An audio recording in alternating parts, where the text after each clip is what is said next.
Farshori. Again, I'll start again to started the recording. My name is Farshori. I'm a community development worker with Trellis Society. Trellis Society is a nonprofit organization. We work with the vulnerable sector. We support families, youth, children. We have a lot of different programs. And I work predominantly in the Greater Fort Lauderdale area. We do have two other community development workers. And what's different with what I do compared to the rest of the agency is as community development. I work more at a macro level in the community and I don't work with clients. So a lot of the programs we have work with clients that have intake forms, and I have informal relationships with community residents, organizations in the Greater Fort Lauderdale area. What is community development? I can tell you what community development looks like for me in the community. So a lot of times what I'm doing is basically having conversations with folks in the area and getting their voice heard on interests or concerns. So interest could be somebody wants to plan a fun event, somebody wants to do like a potluck, and I will work with them and support them. That could be applying for a grant. It could be just supporting them, guiding them, connecting the resources. And concerns could be issues around discrimination, could be around crime, it could be on maybe services that are lacking in the community. And again, when I'm working with folks, I'm also creating opportunities for folks to have leadership, to volunteer and share skills. The work that I do in the community is resident-led. When I'm saying resident-led, it's basically meaning that uh, the resident is always in the lead driver's seat. They're making the decisions on where we go, and I'm going at their pace. And if anything, I can be guiding and I can be supporting, but I want to make sure that residents feel comfortable in their decisions and what they're wanting to do. Today's session, we're going to be highlighting the process and journey of a resident that I did work with for a year and is still connected to. Her name is Ladyne. This resident created a program to address discrimination against Black youth and now has become a nonprofit organization in the early stages. And in this session, we'll hear from Ladyne, who created the Kitoko Afro Hair Training Center. We'll hear from some youth. I know some youth couldn't make it today. And then we'll hear from one of the hairdressers from the program that volunteered in the program. So where did this all start? So in spring of 23, I received a call from Bernadette. She was at the Alex Community Food Center, and she said that she was working with a resident that was doing a practicum and volunteering at their center, and they had been approved for several small community grants. But the grants had all run out. They weren't eligible for any small grants. And they were also letting Ladyne use the space at the Alex Food Center on Saturdays to run programming, but they could not provide that support of volunteers to come in on Saturdays. They wanted me to meet with Ladyne. And so I thought, okay, well, I'll pop in over at the community food center during one of their lunches and have a conversation with Ladyne, see if this is really aligns with Trellis's values about how and what kind of support I can offer Ladyne. So me and my coworker Bianca, we popped over at the Alex Community Food Center, and it was for me, it was a huge learning because I wasn't aware of the challenges that Black youth were having around Afro hair and some of the discrimination that was happening. While we were sitting down, a group of ladies at the centers just started swarming in and started chatting with us about how they were engaged with the program. And this one lady was saying, and I could just see how proud they were and they were beaming with confidence. One of the ladies said that she was so embarrassed, like she did not have the funds or could not afford to or have anyone braid her hair and get her hair done. And she would always wear a hat when she came to the Wednesday lunches at the food center. And now she was proudly showing me her hairdo. And I could just see that she was beaming with confidence.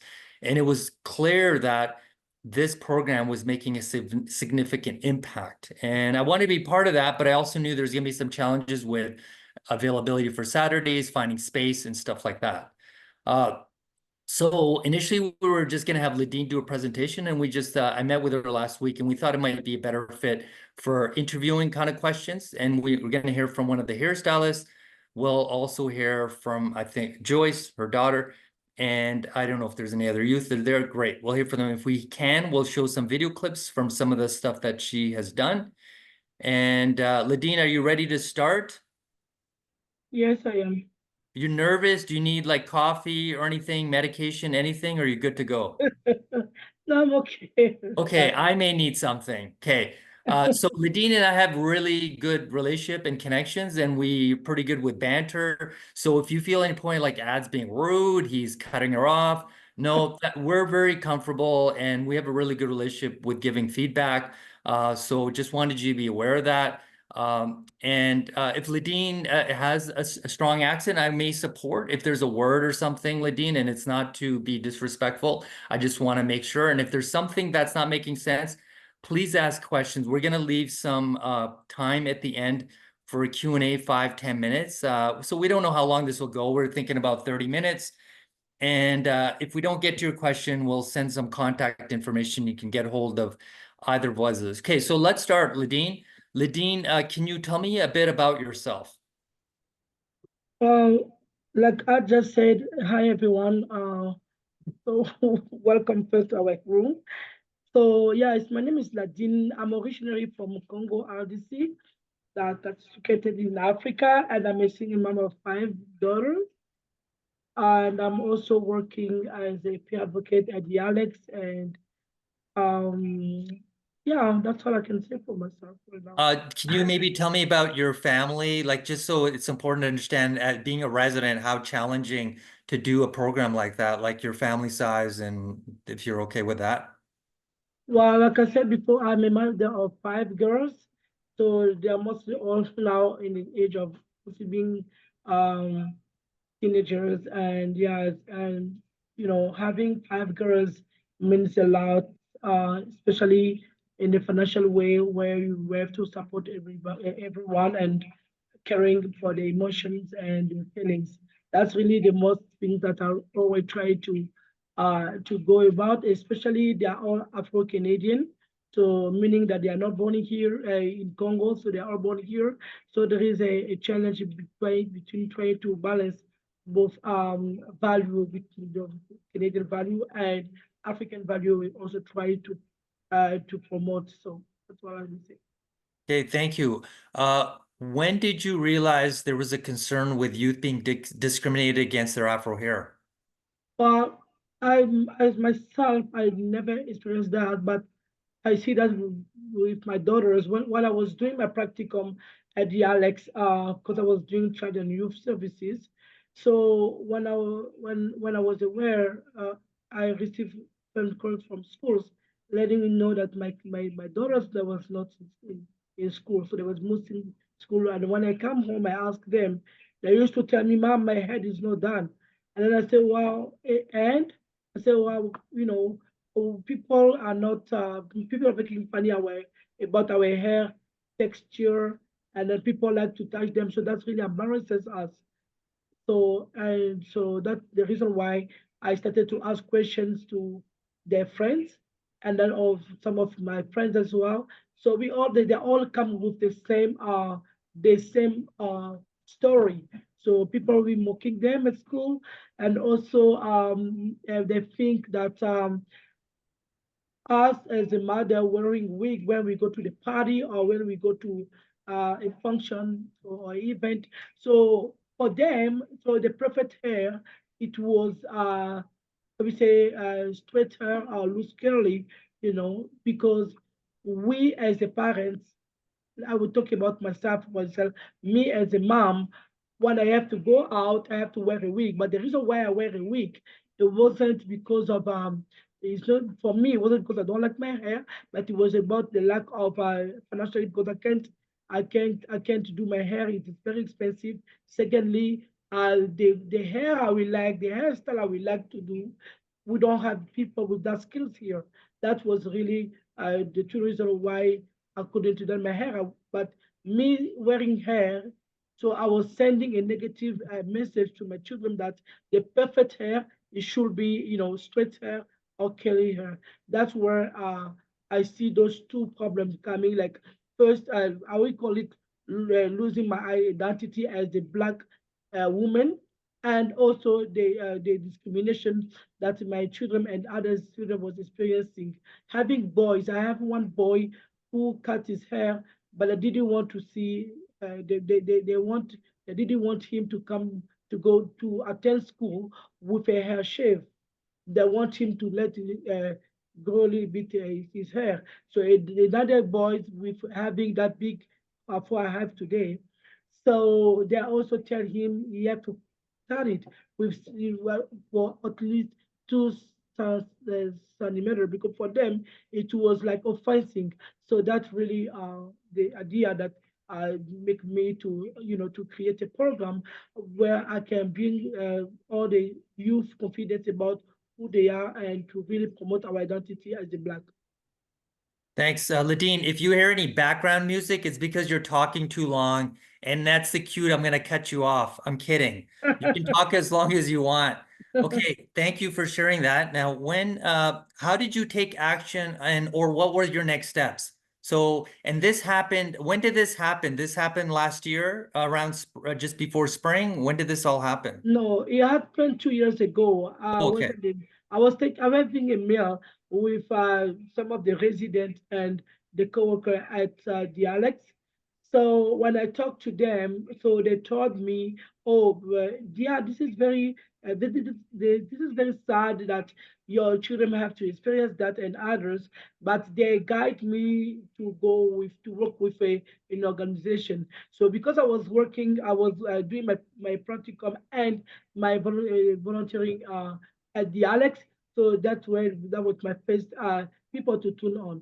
So I want to share it with Darrell and then Darrell and all the Alex Community Food Center. They all take it like there was their own project to guide me with different resources, the resources that is in Calgary, such as Calgary, the city of Calgary, Arusha, and all others. They have so many. Calgary City Neighborhood Grant. Yeah, the Calgary. These grants, how much were they that you got? They were any resident can apply for these, right? So yes, any resident can apply for this, but the residents can they need to be supported by another organization because they are giving 1,000 to residents who have an idea that can really uh, benefit the the population or the community. What I will say. Okay, great. When I met with Ladyne to talk about opportunities for applying for a larger grant, we knew that there was a grant, the Calgary Foundation, and and it was 10,000. But Ladyne said this to me. This is how she said it. Can I get $1 million? I'm kidding. She didn't say that. She did. She was like, "Think that would be amazing." So, part of my role was to support Ladyne because the applications can be somewhat intimidating in the language in there, but I wanted to make sure that Ladyne's voice was heard. So although I was doing the application, I was actually basically writing what and putting it into words to express what Ladyne was trying to say. So I wanted to make sure her voice was heard on the application. It wasn't my voice, and it was her decision how she wanted this Kitoko program to run.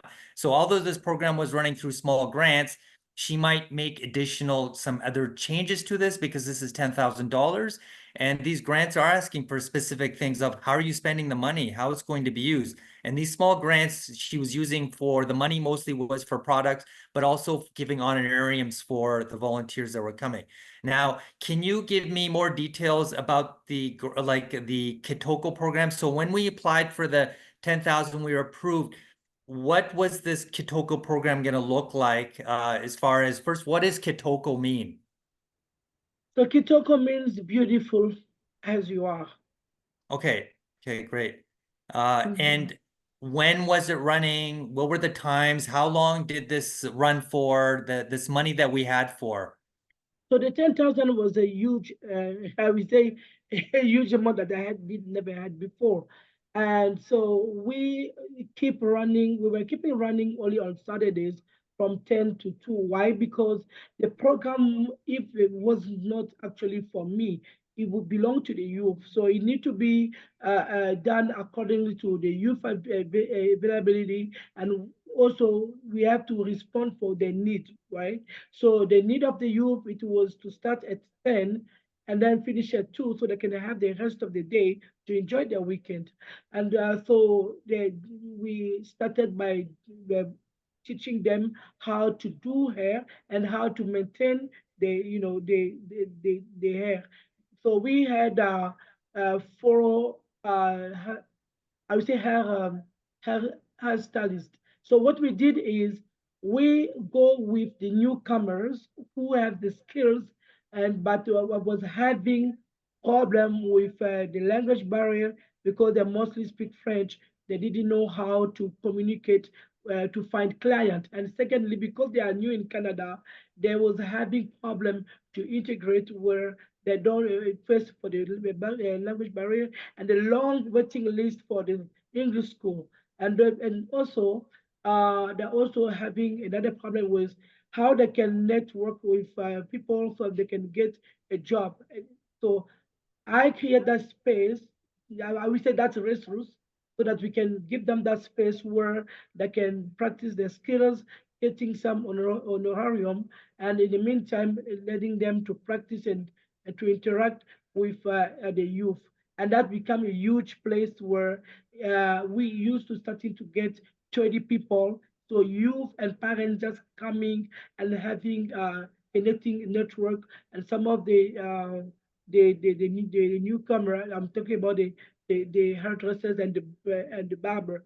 The barber come after because the youth when they came, we had boys that can braid their hair, but they was having a problem with shaving their hair on the side because not most the black youth.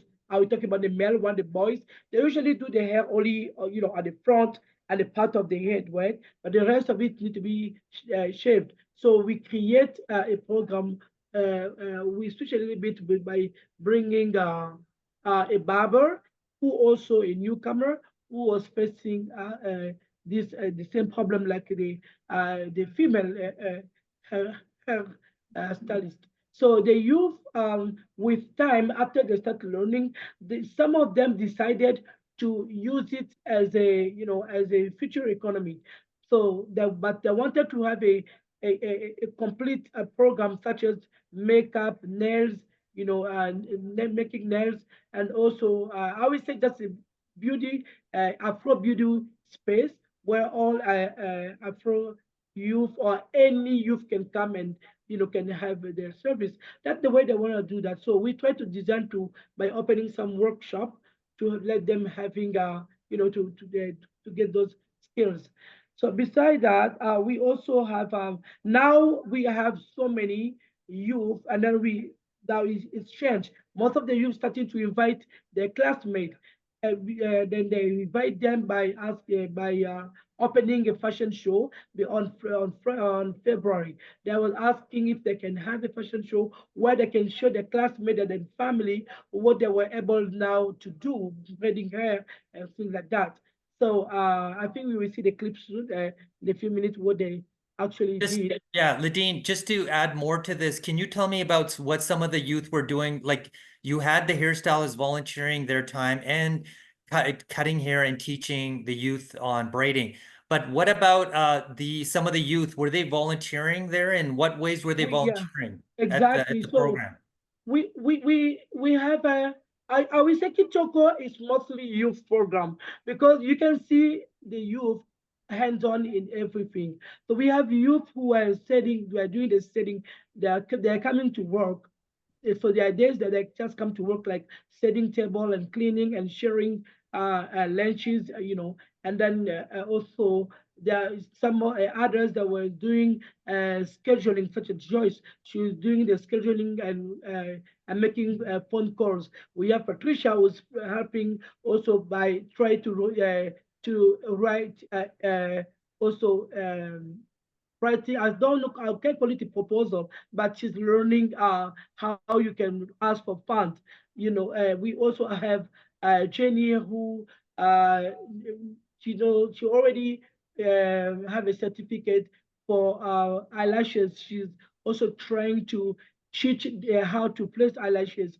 We also have another group of youth who really wanted to express themselves how what is the difference between black parenting and white parenting. So those are so many ideas that youth bring together so that but I know we didn't yet attach that part because they want to have they want to learn how to do video editing so they can make a short movie when they can express themselves the feeling they have being Afro-Canadian while parents are not still maybe not getting how they feel. So there's a lot of things going on so that will be coming in the future. But for now, we say youth are everywhere. They're covering, so they're learning how to I would say how to become a leader, how to we have Jenny who's now very soon she was starting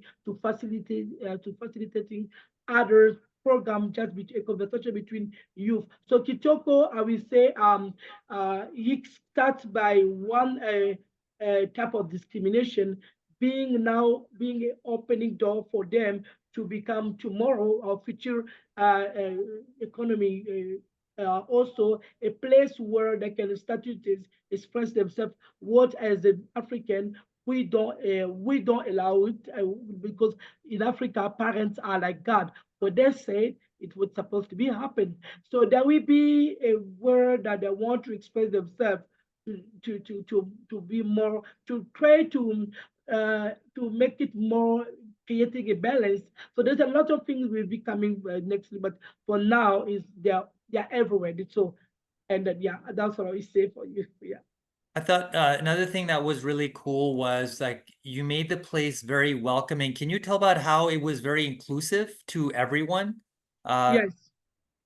Yeah, we have like until today always have a problem to pronounce that the LBGQ. We TQ, have yeah, yes, plus. yes. We have uh, youth who are experiencing the discrimination when they go to have their hair done because they still consider being boys while they are not consider themselves being that gender. So Kitoko is where that we come, that we have the head down without judgment, and that's where that that will be coming even being on the fashion show, just like well, to who they think they truly believe that they are inside of them. So that's what I would say. We also create some days where we call it exchange of culture where we have uh, some hairdresser who we do only Caucasian hair because we have people, families who are really struggling. We have a mother of five who came one day so they are for Philippines. The mother struggle to have the haircut for their boys, so for and for herself. So we got a list like that, and then we will create a day of exchange of culture, so that those youth that will come and they participate to the program, and after that we have a conversation between the Afro Canadian that we tell them what they really don't like what any comment about the hair. So it was kind of conversation between them and them also. They will be telling you also they sharing their emotional thing. So that will be like there's a others I would say white folks or what youth they are bringing those they become ambassadors for Afro Canadian, so that to tell other students that this is not what we can be done with Afro Canadian. So Okay, thank you. We know that we ran into some challenges. One of the challenges we ran into was a space. I know the Alex wasn't able to accommodate and have a volunteer open the center on Saturdays. Can you tell us about where you went next and how it led to where you are? So just kind of where was the next place that you went and did your sessions? And what were some of the challenges around that? So I will say venue is very a challenging situation because yeah, like you said, the Alex was not actually a place we're supposed to do that. But because of yeah, the generosity and the care, the careness about the residents, I was able to work there for 7 months, and then they make sure that I have another venue. They talk to Tara from city of Calgary, so I go to Bob Baham. So and then at Bob Baham, I was working Ladyne, there. I'm just gonna interrupt. So when Ladyne is saying Bobahan, she's saying a Bobahan pool. It's in Forest Lawn, and they have an activity center behind the pool. So that's what it's not a person, but it's actually a site where there's a swimming pool facility. Thanks, Ladyne. Thank you for sharing that. And but they have a problem with water for certain points, so so we didn't have any water. And that wasn't because of the Bonez pipeline, just be clear here. Yes, and then even the washroom was we cannot use them, and then but we can they can actually go to the swimming pool area where we can use it. But then when we starting to work with Ad at the trellis, so Ad really fight for so that we can go to use the trellis up at Penbrook. So that's where we that was our last location since there. So unfortunately we right now we don't have a venue, but who hard still work hard. But in July we will have for a month we'll be working at Salvation Army, the one is located at Forest Lawn 52nd. And then we're also hoping to use the facilities that that will be here at the Erinwood Community Association. So the venue is a very hard thing because before it was free. So when a funder is helping you, they usually take the responsibility to give you a venue, what is free. But as soon as you lose that protection, um, you are just lost because since I become since Kitoko become a non-profit, so you lose almost everything. You need now to pay for yourself. You need before you get you rent a venue, you need to have insurance. And then beside the insurance, you need a deposit. That's a very challenging thing that really can affect keeping affecting Kitoko right now. Thank you. The also Trellis was the fiscal agent, and but in our application when we applied for the grant, we didn't put down we were using any of the money for rent, so we had to find space that was. But I will say that Calgary Foundation was extremely flexible around the programming and allowing us to pivot and do things like, for example, cutting hair, because that's not what was put in the application. Purchasing items for hair cutting and stuff. So I thought that was cool how that happened. Okay, thank you for sharing that. We just want to hear some feedback from one of the hairstylists, Veronique. Are you comfortable maybe just telling briefly about yourself and maybe about your experience working at Kitoko?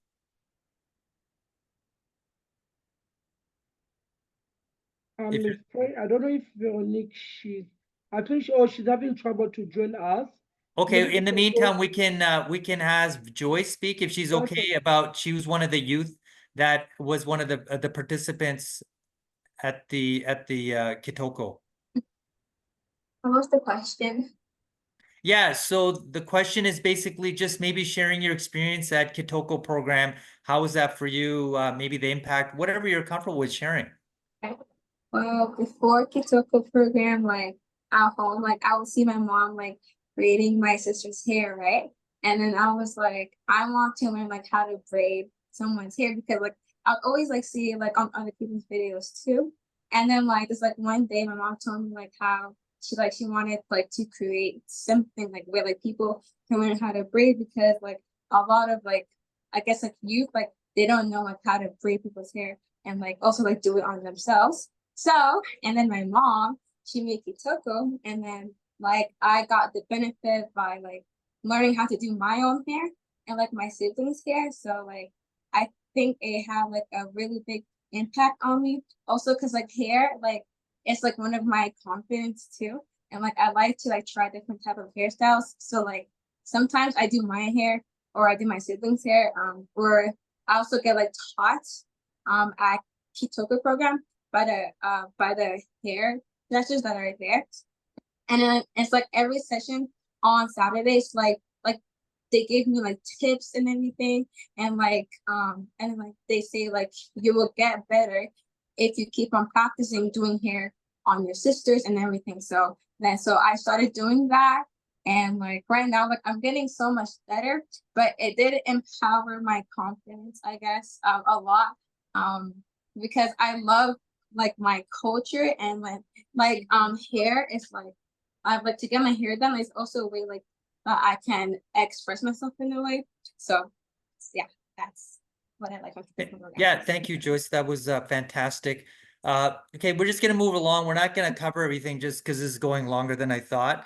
Ladyne, I know you love to talk. I'm kidding. There's no time limit. I talk a lot too.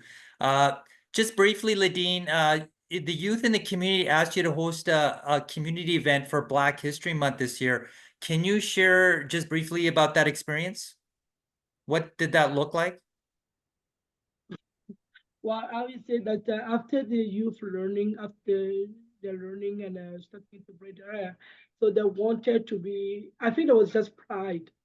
There was pride to show their parents who they are, and also pride of themselves being Afro, having Afro hair. So that was the really about it. So we asked, it was challenging because they asked people think that we don't have money for that. So and then that's where I will see. I think is that Adu, you are the one who contact Youth Planet. So Youth Planet was able to help us. They Planet Youth. Planet Youth, so they were able to to get the venue for us, and then and I think we get the help from SOS Congo and also the Alex that were really supporting us as well. So GFL also games on. So yeah, all together, so we were able to please the children in Switzerland. So I think there's a clip for that if you want to really. Yeah, so in your event had like a live band, African food, and fashion show on a runway.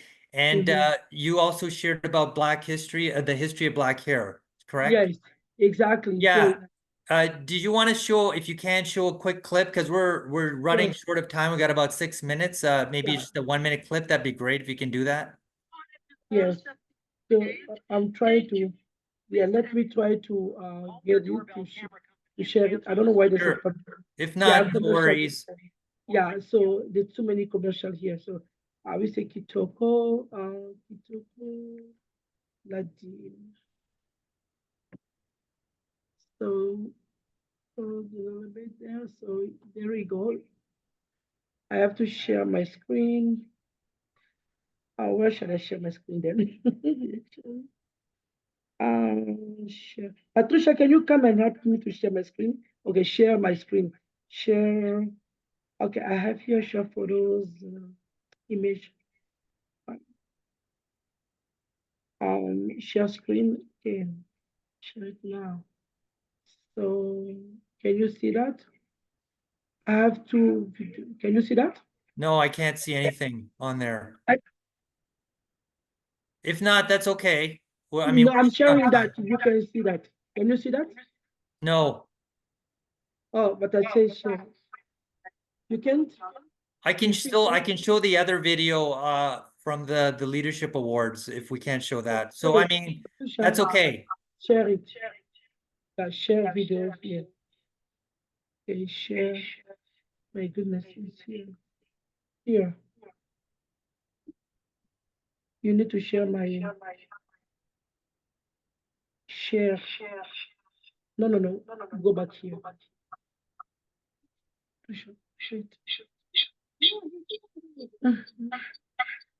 My goodness, it's not here. Okay, right there. I have to cook up the phone. Okay, Ladyne, we're just gonna move on. If you get it figured out, just let it roll. But we're just gonna continue just because we have only about 4 or 5 minutes, okay? Okay, so just to kind of wrap up here is another thing is, Ladyne, can you put yourself on mute in the meantime until you sort that out? Thanks. Okay, so in the spring of this year, Kitoko, I was part of hosting the Leadership Recognition Awards with resident and organizations. And Ladyne was nominated for the group was nominated for Leadership Recognition Awards, and they were amazing. They basically, all the youth that came to the program, they received City of Calgary certificates recognizing for their volunteerism. It was a dinner, show, and just a celebration of people in the community for the work what they were doing. I mean, this program has been really amazing and empowering youth in the community. Well, a lot of what Ladyne has been doing is aligned with community development, similar to how I work. It's been very relationship and process focused. It was community and resident led. It was feedback informed. Ladyne's always checking with the youth where the direction of this goes. She's always focusing on in the moment and not thinking 7 months, 2 years ahead. I'm going to be this, I'm going to be this. And she's always led it. And I think that's really bought in by the youth. Parents and youth were building capacity. They're learning how to braid hair, do makeup. Adults and youth are volunteering by cleanup, takedown, scheduling appointments, lunch support, TikTok videos, Instagram page. And hairstylists who spoke French were improving the English language. There was also socioeconomic benefits that parents couldn't afford to do braiding. It's hard to even find hairstylists in the city that can do their hair appropriately and stuff like that. So the kids are learning, they're hustling on the side now. Oh, I shouldn't say hustling, but they're teaching other kids how to braid hair. So I think that's been amazing. Also a lot of social connection, new friendships and supports that brought the community together and community awareness. One of the things Ladyne I thought was powerful, she said to me, was that some of the kids went to school with their Afro hair, and because they were so proud of their culture that they were okay that it wasn't braided. And that might not have happened a year or 2 years ago. And it just shows where the youth self-esteem has gone, and also the parents also being very proud of their kids. I think that it's been a wonderful experience working with Ladyne. Honestly, I don't know how she does it. She's parenting 5 kids, cooking, attending school, volunteering, running Kitoko. And Ladyne has been a voice and role model for the Black community. I didn't realize how much she had grown. Okay, let's see if this works. The video. I'm going to keep talking. I visited her last week to plan the summit. And she stood, I swear, she stood 10 feet tall. She had a fiery outfit, had braided hair, and was holding a scepter in her hand. And she looked at me with piercing eyes and said, I am the leader of Kitoko. No, honestly, she's been very humble, genuine, passionate, hardworking, and caring. And she's done an amazing work. I don't have anything more. I want to thank Ladyne, Veronique, Joyce for speaking. We only have a minute, Ladyne. Okay, this might work.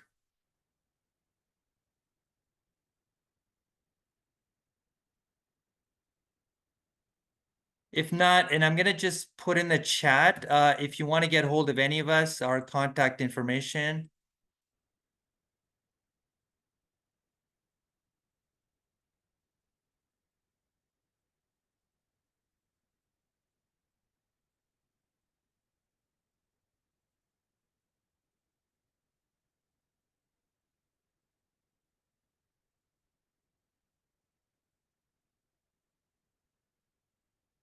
No voice, Ladyne, unfortunately.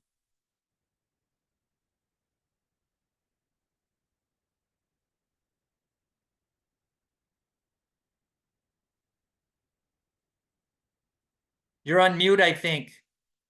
Okay, can you hear me now? That's okay. We can't hear, unfortunately.